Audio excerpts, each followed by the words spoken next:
Shalom, tema firman Tuhan, kalau salah dari awal, jangan salah terus-menerus.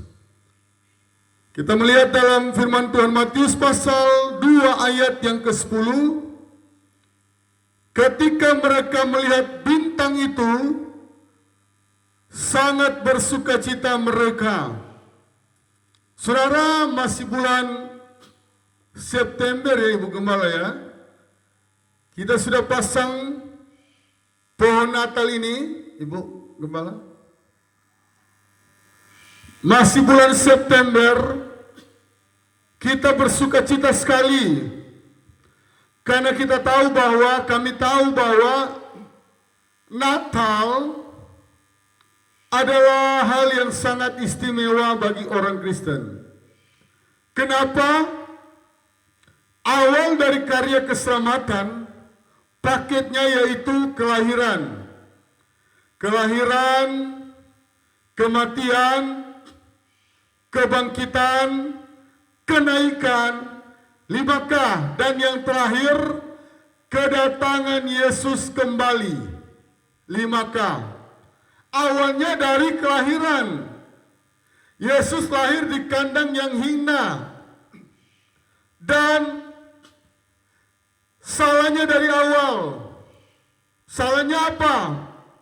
Bukan kelahirannya yang salah, tetapi tradisi dari orang Kristen, tradisi yang dibuat di kampung halaman saya Sulawesi Utara, yang perlu kita benahi bersama, yang perlu kita betulkan bersama. Ketika mereka melihat bintang, orang Majus ini melihat bintang saja, mereka sudah sangat bersukacita. Wow, apa yang mereka cari selama ini sudah ada di depan mata. Tempat di mana Yesus dilahirkan. Kalau di Sulawesi Utara sudah merayakan Natal di bulan November, tetapi di Papua jarang sekali, hanya satu-satu yang sudah mulai start. Kami pernah start 25 November. Ayat yang ke-11, maka masuklah mereka ke dalam rumah itu dan melihat anak itu bersama Maria, ibunya, lalu sujud menyembah dia. Yang pertama adalah sukacita, yang kedua adalah penyembahan. Penyembahan atau pujian. Kita harus mempersiapkan penyembahan yang terbaik. Saya setiap kali tanggal 1 Maret, saya selalu tingkatkan doa saya. Karena tanggal 25 Maret ulang tahun saya. Nah, kita sebagai orang Kristen, begitu masuk bulan September, tidak salah kalau di kampung saya dulu tahun 2000-an, bulan-bulan Oktober sudah ada yang mulai cuci-cuci rumah. Ya, pada zaman dulu rumah-rumah papan terbesar, mayoritas rumah di kampung. Sudah tarik selang panjang-panjang, bikin tangga, naik cuci dari atas, sikat, orang bilang bundur, sampai rumah itu bersih. Karena mau menyambut kelahiran Natal. Bahkan di rumah kami pakai lilin, dibakar, baru pakai minyak tanah, dan lantai-lantai dipel. Itu bagus. Itu sangat mantap. Jempol. Dan mereka menyembah ibunya, lalu sujud menyembah dia.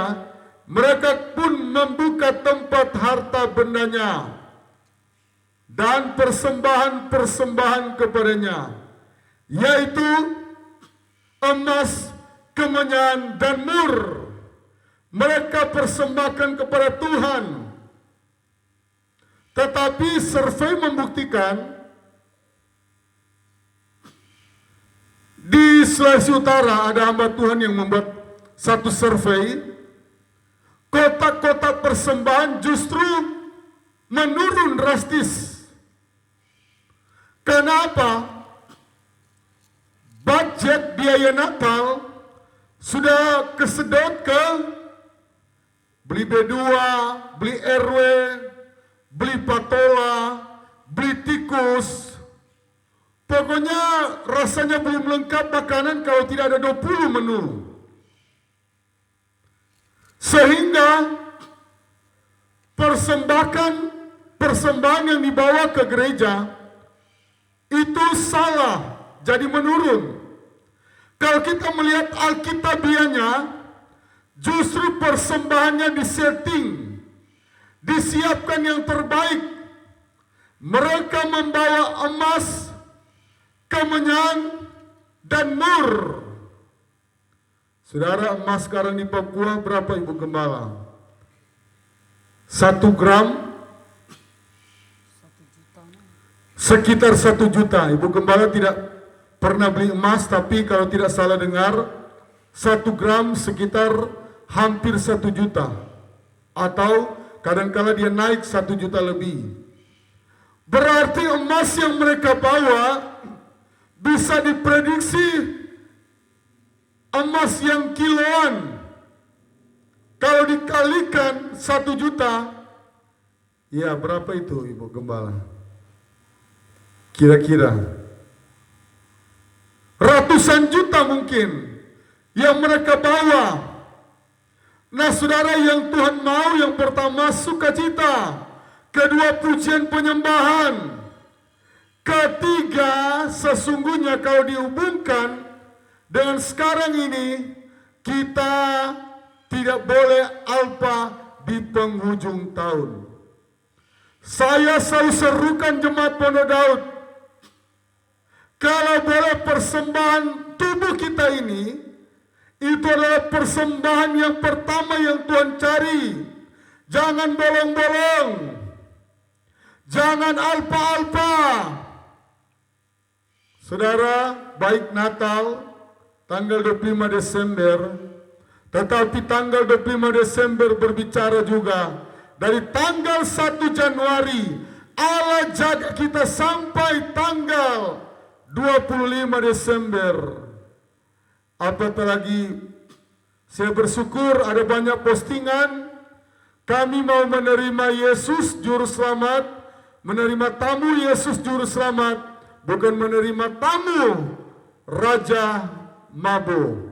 Yang mereka terima Raja Damai, bukan tamu Raja Mabo, Raja Peminum, Raja Melep-melep. Ya, puji Tuhan, bagus sekali postingannya. Tetapi yang jadi pertanyaan, jangan sampai cuma sampai di postingan, tidak terrealisasi, tidak terlaksana dengan baik. Yang keempat, yaitu jangan ada alpa dan jangan terlambat. Saudara, sangat menyedihkan waktu saya masih di kampung, tahun 2000-an, 90-an, tanggal 25 Desember gereja sepi. Kenapa?